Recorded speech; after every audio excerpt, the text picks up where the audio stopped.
Big boss Malayalam season 7 ഏറ്റവും cunning ആയിട്ട് game കളിക്കുന്നുവെന്ന് എനിക്ക് ഫീൽ ചെയ്യുന്ന ഒരേ ഒരു വൈൽഡ് കാർഡ് മസ്താനിയാണ്.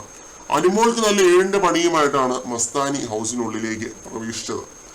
ഈ ഒരു ആര്യൻ ജിസൈൽ പ്രശ്നത്തിന്റെ ഒരു ഉത്ഭവം തന്നെ മസ്താനിയാണെന്ന് വേണമെങ്കിൽ അനുമോൾ കണ്ട പോലെ തന്നെ മസ്താനിയും ഇത് ലൈവിൽ കണ്ടു എന്ന് എടുത്തു പറഞ്ഞതുകൊണ്ട് മാത്രമാണ് അത് ഇന്ന് എത്രയും വലിയൊരു ഇഷ്യൂ ആയത്.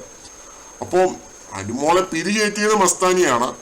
അനുമോള് പുറത്ത് പോസിറ്റീവ് ആണെന്നും നല്ല രീതിയിൽ സപ്പോർട്ട് ഉണ്ടെന്നും മസ്താനിക്ക് അറിയാം. അങ്ങനെ നല്ല രീതിയിൽ ഒറ്റപ്പെടൽ ഗെയിം ഒക്കെ കളിച്ചു പോകുന്ന അനുമോളെ ഈ രീതിയിൽ ഒരു ഡേർട്ടി ഗെയിം കളിപ്പിച്ച് പ്രേക്ഷകരുടെ മുന്നിൽ നെഗറ്റീവ് ആക്കിയത് മസ്താനി ആണെന്നാണ് എനിക്ക് ഫീൽ ചെയ്യുന്നത് കേട്ടോ. ഇന്ന് കണ്ടത് വെച്ചിട്ട് എനിക്ക് തോന്നുന്നത് അതാണ്. മസ്താനി ഒറ്റ ഒരാളാണ് അനുമോളുടെ ഈ രീതിയിലുള്ള ഒരു നെഗറ്റീവ് ഗെയിമിന് ഒരു തുടക്കം ഇട്ടതെന്ന് എനിക്ക് തോന്നുന്നു. അത് വളരെ തന്ത്രപരമായിട്ട് മസ്താനി കളിച്ചൊരു കളിയാണ്. അതിനെ നമ്മൾ അംഗീകരിച്ചു കൊടുത്തേ പറ്റത്തുള്ളൂ. നല്ല രീതിയിലൊരു മൈൻഡ് ഗെയിമാണ് ആ കളിച്ചത്. അത് കയറി ചെന്ന പാടെ തന്നെ അവിടെ സ്ട്രോങ് ആയിട്ടുള്ള ഒരു മത്സരാർത്ഥി ഈ രീതിയിൽ സൗഹൃദം സ്ഥാപിച്ച് വീഴ്ത്തുന്ന ഒരു കാഴ്ചയാണ് നമ്മൾ കണ്ടത്.